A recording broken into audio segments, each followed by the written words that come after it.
pas refuser l'adoption au couple homo puisqu'elle est donnée au couple hétéro. Donc ils se sont basés sur l'hétérosexualité. Donc voilà. Et alors donc la violence du mariage pour tous, ben, c'est qu'on se base sur l'orientation sexuelle des personnes pour faire une loi. Donc on glisse des droits de l'homme vers le droit des homos et des hétéros, donc première chose. Et l'égalité dont il parle, en fait, c'est cette égalité entre hétérosexualité et homosexualité. C'est pour ça qu'ils sont égalité à fond, mais derrière c'est quoi? C'est l'égalité entre hétérosexualité et homosexualité, qui est en plus vraie. C'est pour ça qu'on a du mal avec cet argument-là, parce qu'il y a une vraie gémilité historique et de violence entre les deux. Bref. Autre chose que fait le mariage pour tous, c'est qu'il supprime la condition d'amour entre les deux parents biologiques. Donc il n'empêche pas les parents biologiques même d'exister. Un enfant pourra connaître son père biologique, sa mère biologique. Non, mais ce qu'on supprime, c'est la condition d'amour entre les deux parents biologiques. Et puis troisième chose, et ça les juristes, en découvrant ce que c'était concrètement le mariage pour tous, ils ont halluciné, c'est on donne minimum 3 parents à un enfant. Dans tous les cas. Donc là, c'est plus des questions d'homophobie, de gentillesse, de solidarité, on donne 3 parents minimum à un enfant. Et moi maintenant, enfin, les cas que je connais, c'est parce qu'on n'a pas attendu de pratiquer ce qu'autorise la loi. Hein. Enfin, on l'a pratiqué avant qu'elle passe. Hein. Et le nombre d'enfants que je connais qui ont pas de connaissance de leur mère, donc elle a été rayée de la carte, et maintenant les deux hommes qui ont obtenu cet enfant-là sont plus ensemble. Donc le gamin il se retrouve sans mère et puis avec deux entre guillemets pères, parce qu'il n'y en a qu'un qui est le père biologique. Ça me révolte quoi. Ça me révolte. Et c'est des cas concrets. Mais dans tous les cas, c'est 3 parents. Enfin, 3 parents pour la loi. Parce qu'en fait, il y a toujours, on ne changera pas la nature. Il y aura toujours que 2 parents biologiques. Mais c'est 3 parents pour la loi. Hein, on dit le parent social ou le parent adoptif, mais c'est donc dans les cas de coparentalité, dans les cas de PMA, procréation médicalement assistée, dans les cas de GPA encore plus, dans les cas de divorce ou séparation, il y a 4 parents. Enfin, on a laissé passer une loi qui multiplie les parents, voilà, et qui en même temps en vire en même temps qu'elle les multiplie.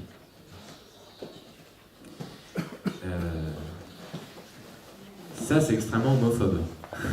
Et ça nous met dans des positions qui vont accentuer l'homophobie. Parce que nous, maintenant, on est autorisé à pratiquer des actes qui vont nous être reprochés. Ça va nous tomber sur la gueule. C'est pour ça que déjà, moi je disais, s'il vous plaît, faites pas passer le mariage pour tous, au moins pour nous, personnes homosexuelles, je vous en supplie. Parce que là, nous, on est dans des situations tellement honteuses qu'on peut se faire traîner en procès très très vite par les enfants qu'on a obtenus ou achetés, déjà, par la pratique homosexuelle aussi, qui est très liée à des, comme je vous disais, à des viols, au tourisme sexuel, prostitution. On est vraiment dans maintenant, on est dans la merde.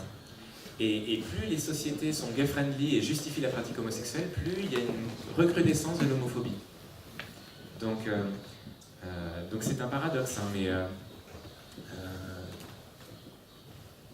Madame Vallaud-Belkacem ne comprend pas pourquoi il y a autant d'homophobie depuis que le mariage pour tous est passé. Alors qu'en fait, c'est pas que il y aurait un rejet gratuit, c'est parce qu'elle a promu socialement la pratique homosexuelle. Donc elle va toujours dire que c'est les autres ou c'est le mauvais accueil qui a été fait. Mais en fait, non, c'est parce qu'elle-même a donné à la pratique homosexuelle une couverture sociale et législative qui en rajoute une couche dans la violence homophobe. Bref, voilà.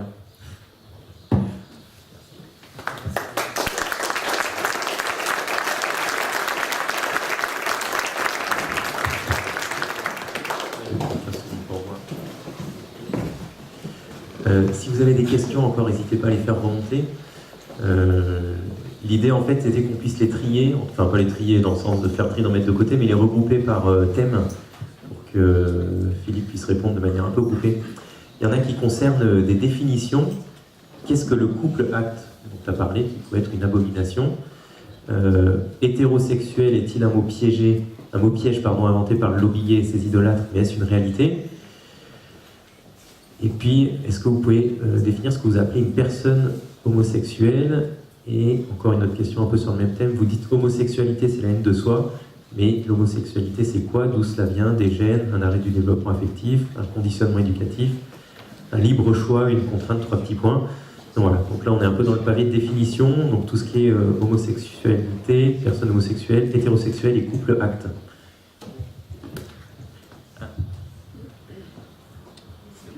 C'est bon? Un, deux. Oui. Bon,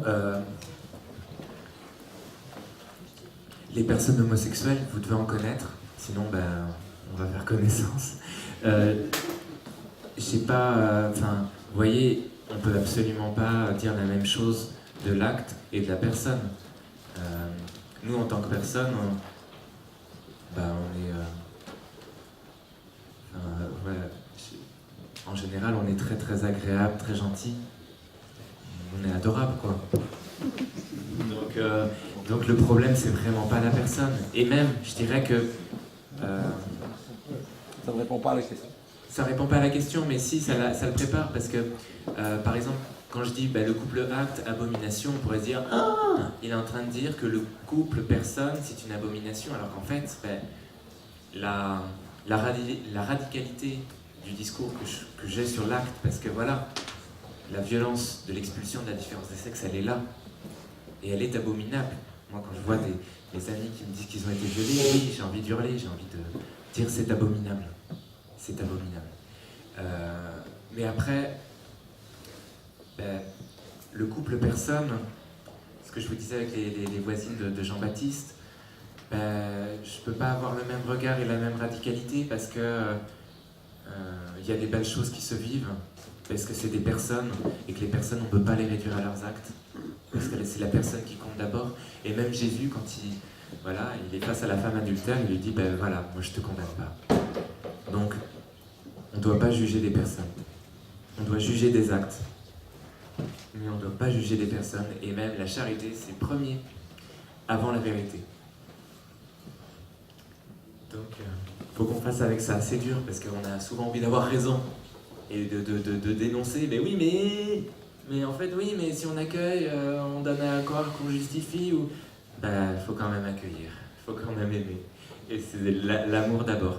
Donc oui, le couple acte repose sur une discrimination qui est très violente. Ok. Voilà. Mais après, ce qui se passe, parce qu'il implique des personnes, il y a des... On ne peut pas avoir la même radicalité sur l'union homosexuelle. Est-ce qu'on peut en dire? Donc moi, ce que je dis sur l'union homosexuelle, c'est que elle peut être parfois belle, parce qu'elle vit des bénéfices de l'amitié. Malheureusement, une amitié pervertie par les gestes de l'amour. Donc une amitié amoureuse un peu ambiguë et complexe.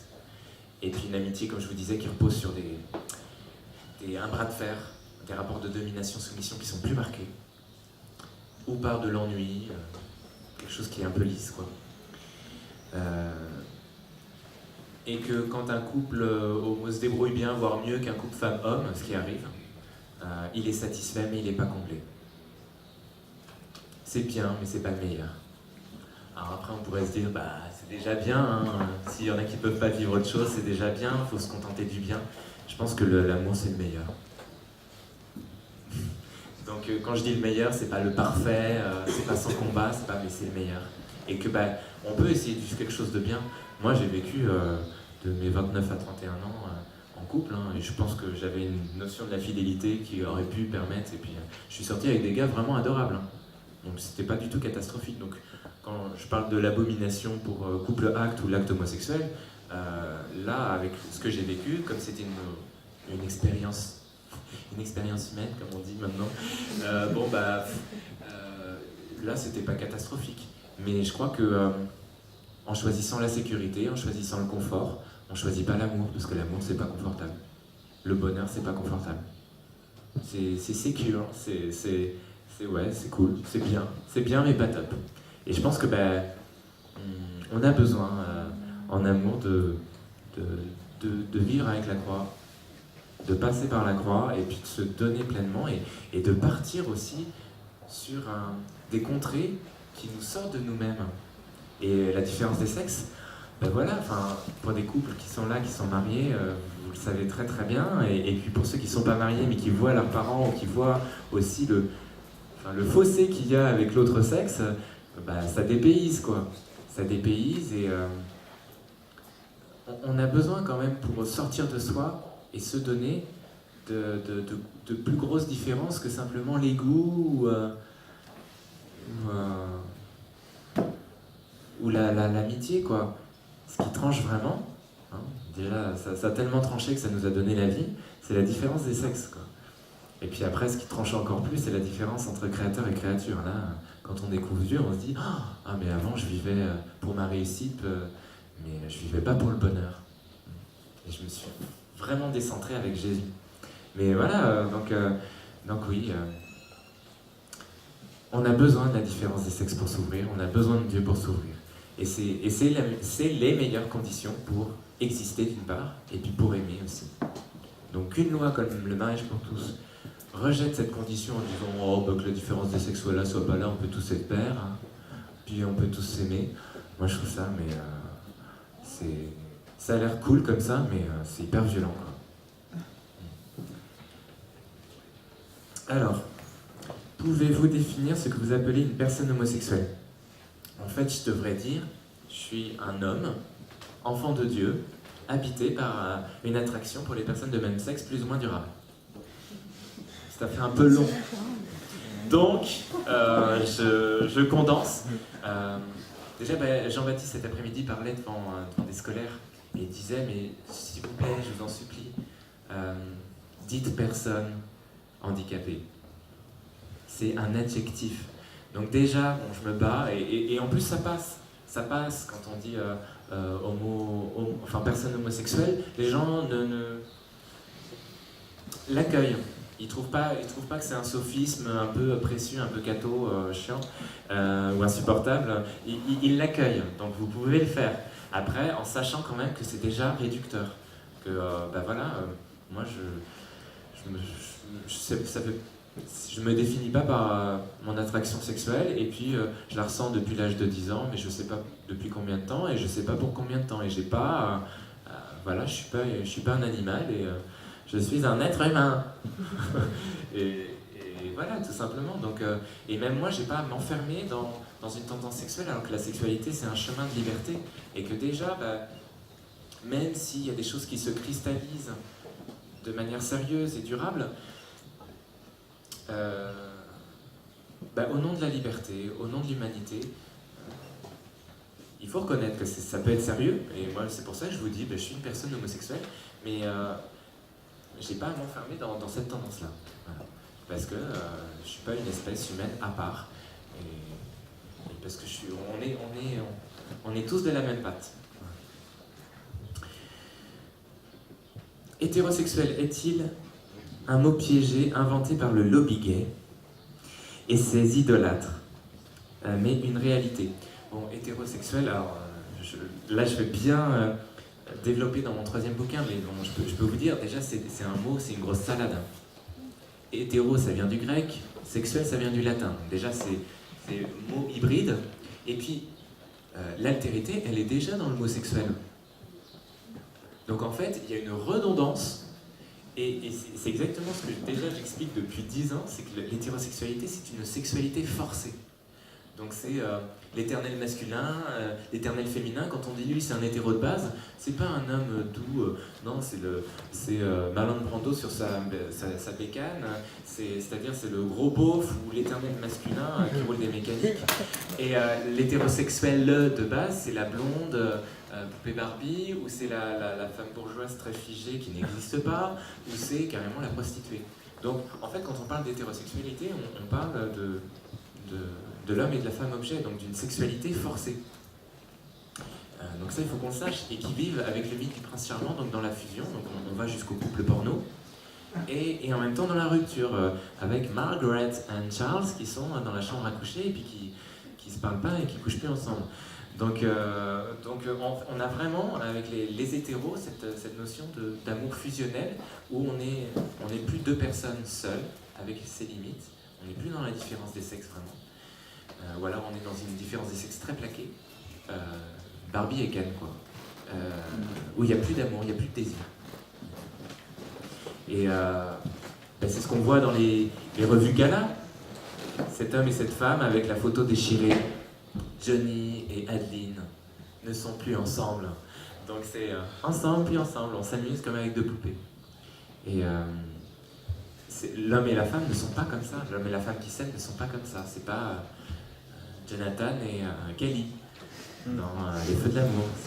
C'est plus libre que ça, c'est moins rose que ça et en même temps c'est plus beau. Voilà, donc... et l'hétérosexualité n'est jamais défendue par l'Église.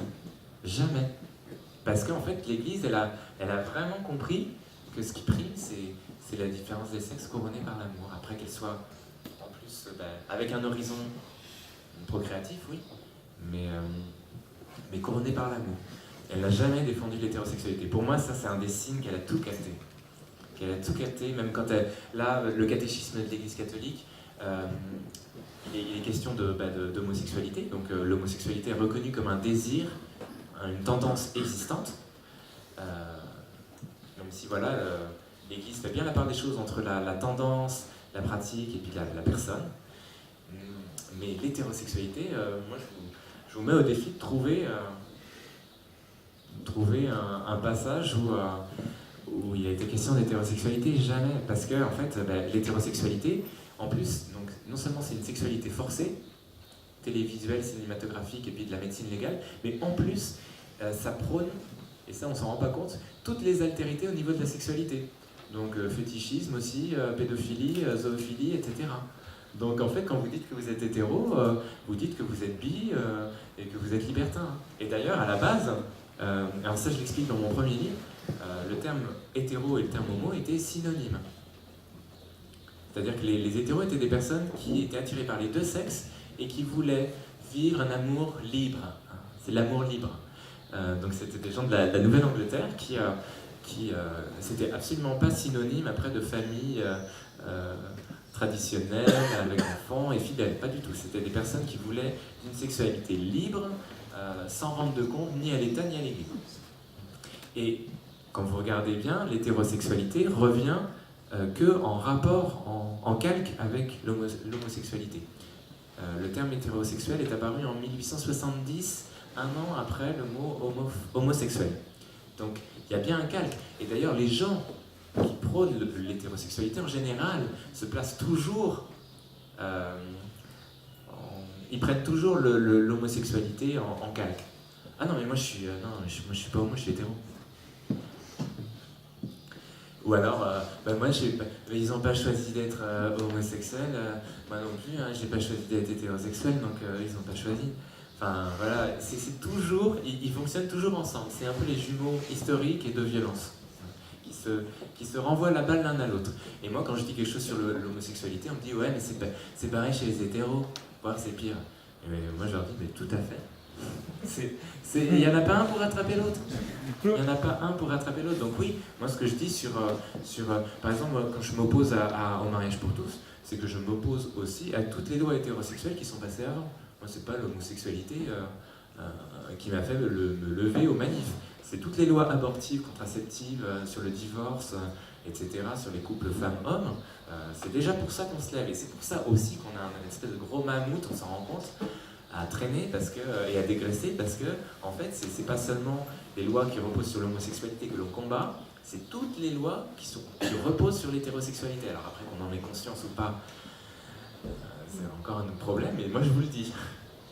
Et que c'est ça notre gros problème, c'est qu'en fait nous on s'oppose aussi à toutes ces caricatures, ces parodies d'amour femme-homme qui ont fait qu'on arrive jusqu'au mariage pour tous et qu'on dise la différence des sexes, elle sert à rien, elle est pas belle, c'est un rôle. Alors juste sur le lobby LGBT, on fait une espèce de fixette, on rêve que c'est une mafia infiltrée, souterraine, infiltrée dans les médias, dans le monde artistique, dans le monde culturel, en politique. On rêve d'une mafia. Moi, je peux vous dire que derrière, il n'y a personne. Pour une raison très simple, c'est que la communauté homosexuelle, elle n'est pas unie parce que notre dénominateur commun, c'est la pulsion. Comment voulez-vous que ça nous unisse? On se rejoint ensemble parce qu'on est attirés sexuellement les uns par les autres. Donc, il n'y a pas d'amitié, très peu. C'est un mot qui est banni. Dès qu'on commence à s'entendre bien avec quelqu'un, on a envie de sortir avec. Donc, c'est une communauté, franchement, qui est divisée parce que le dénominateur commun n'est pas fondateur. Le fantasme, c'est pas une identité. C'est quelque chose dans l'air. Donc, soit on se radicalise dans l'action politique, soit on se radicalise dans la drague. Mais il n'y a pas... les associations LGBT sont extrêmement éphémères. La vie des Jonathan, qui est l'asso chrétienne, c'est une des plus grandes, une des plus longues, et on la regarde en se disant bravo parce qu'elle a duré plus de 30 ans. Mais c'est un cas exceptionnel, parce que l'univers associatif LGBT est fébrile, parce que ce qui nous réunit est fébrile, ça tient au fantasme, à la pulsion, et il n'y a rien de plus éphémère que la pulsion. On se sert et on jette. Donc voilà, quand je suis passé sur RFI avec Nicolas Gauguin, qui est le responsable de l'inter-LGBT, en fait, il représente personne, il n'y a personne derrière. Donc, LGBT, je ne peux pas nier qu'on a une influence énorme, mais c'est-à-dire que nous, on demande un rendez-vous avec Hollande, on l'a dans la seconde. Et puis, par exemple, à l'Europe, il y a l'ILGA, ils sont installés depuis les années 95-2000, c'est 200 LGBT. Moi, je m'en souviens parce que je commençais à avoir un appel à offre pour faire partie de l'ILGA. Donc, sous couvert de multiculturalisme, de lutte contre les discriminations, ce groupe-là s'est installé à l'Europe et puis ils font la pluie et le beau temps en matière de sexualité. En plus, c'est pas des lois, c'est des orientations législatives. Donc, il y a eu le rapport Lunacek et puis Estrella. Tout ça vient de l'ILGA. Personne n'en parle, et puis eux, ils se cachent derrière, ils disent même pas qu'ils sont homo, c'est inter-LGBT, et encore, ils le disent à peine. Bon. Et ce qui soutient l'inter-LGBT, c'est le H. C'est le H d'hétérosexualité, c'est qu'on se laisse étiqueter hétéro. Moi je dis, et je l'écris à la fin de mon livre, si au manif on avait dit qu'on est contre l'hétérosexualité, on aurait gagné. Mais bon, il y a un tel chemin à faire. Mais je vous assure que là, on aurait bluffé tout le monde, parce que c'est la seule chose, en fait. Eux, ils sont aussi pour la famille. Hein. Eux aussi, ils sont pour l'enfant. Eux aussi, ils sont pour la vie et pour l'amour et pour l'humain. La seule chose qui nous distingue, c'est que, en fait, et où, en fait, on se met d'accord, et c'est sur l'hétérosexualité. Donc nous, on avait à dire non. Nous, on est vraiment pas d'accord avec toutes les lois hétérosexuelles et après celles qui se calquent sur l'hétérosexualité pour justifier, sous couvert d'égalité, l'homosexualité. Donc voilà, mais quand on me dit mais qui est derrière le lobby LGBT, qui finance, on veut des noms, je dis vous voulez des noms, c'est nous tous, c'est la communauté qui se présente comme hétéro, gay friendly. Voilà. Et regardez qui a défendu le mariage pour tous, c'est les plus hargneux, c'était ces personnes qui se présentaient comme hétéros et qui en fait n'en ont rien à foutre du mariage, qui divorcent à gogo, qui ne sont pas gogo, et puis qui croient plus en l'amour, et qui se présentent vraiment comme hétéros. Donc en fait le lobby LGBT est tenu par ces gens qui croient en l'hétérosexualité. Donc en fait beaucoup de monde. Alors, je ne sais pas si tu as répondu rapidement du coup à cette demande de définition de l'homosexualité. Qu'est-ce que c'est? D'où cela vient? Des gènes, arrêt du développement affectif, etc. Est-ce que tu peux résumer en 2 minutes ton premier livre? Je vais prendre l'exemple du bon grain de livret. Quand dans la Bible, il y a les ouvriers qui viennent voir Jésus qui lui disent « Au milieu du champ, là, il y a de l'ivraie ». Et toujours la question des hommes, la question très humaine, pourquoi, qui a fait ça, où sont les responsables, ils vont payer. Bon. Donc on a toujours plein de questions sur ce qu'on identifie comme un bug. Comme dit Jean-Baptiste Thibon, ça a merdouillé. Pour le handicap, ça a merdouillé. Là, pour l'homosexualité, on voit que ça a merdouillé aussi, c'est-à-dire que il y a eu un bug. La psychanalyse dit qu'il y a un arrêt dans le développement psychosexuel de la personne. On identifie bien qu'il y a une merdouille, puisque on a peur et on s'éloigne de la différence des sexes. Donc, il y a une merdouille. D'où vient cette peur? il y a plein de facteurs, et là, je pourrais pas... Et en même temps, qui ne sont pas des causes, parce que sinon, l'homosexualité serait une espèce, et puis elle pourrait aussi être désapprise magiquement, et pour l'instant, on n'a pas de réponse. Après, c'est pas pour ça qu'il ne faut pas se poser la question, mais on n'a pas de réponse. Maintenant, on va faire comme Jésus. Hein. Quand on lui demande, l'aveugle-né, là, qui a péché? Est-ce que c'est ses parents? Jésus dit, ni lui ni ses parents, c'est pour que la gloire de Dieu se manifeste à travers lui. Voilà. Et quand on vient vers lui en disant, le livret, là, qu'est-ce qu'on fait? Qui a fait ça? Lui, il ne rentre pas beaucoup dans les détails parce qu'il ne justifie pas le péché ou le signe de péché. Il dit juste, c'est pas moi, c'est l'ennemi. Maintenant, soit il enlève et il guérit la personne, soit il demande qu'on n'arrache pas le livret de peur d'embarquer le bon grain avec, et il nous demande de laisser pousser le bon grain et l'ivraie ensemble, et puis le tri se fera en son temps. Donc il y a des choses comme ça on identifie un bug,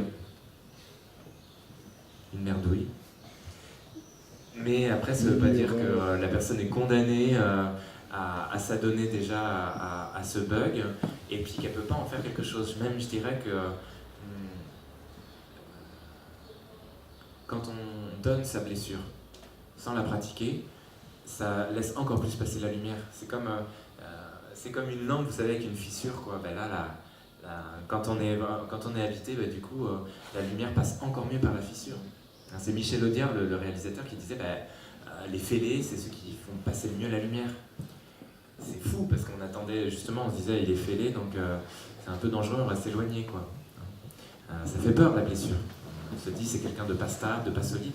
Mais quelqu'un de pas stable et pas solide, mais qui donne sa blessure et qui est traversé par Jésus, mais alors là, ça fait même un truc encore plus fort, peut-être que quelqu'un qui a moins de soucis. Après, on en a tous. Et le don de ces blessures, c'est vraiment l'amour. C'est Jésus qui nous l'apprend. Donc voilà. Depuis combien de temps, je ne sais pas, que je suis homosexuel, je ne sais pas. Pour combien de temps, je ne sais pas. Maintenant, moi, ce que je peux faire, c'est faire avec. Et puis avec ce que Jésus en fait. Et s'il y a des personnes homosexuelles ici, ou si vous connaissez des personnes homosexuelles, dites-vous que une blessure en soi, c'est pas génial, il n'y a pas à applaudir, mais une blessure donnée, ça évangélise, mais un truc de fou. C'est encore plus fort parce que c'est original, c'est drôle, c'est du jamais vu, quoi. C'est comme un estropié qui commence à courir le 100 mètres. Enfin, c'est un peu du même acabit, ou une prostituée qui arrive et puis qui a une voix de déesse. C'est exactement pareil.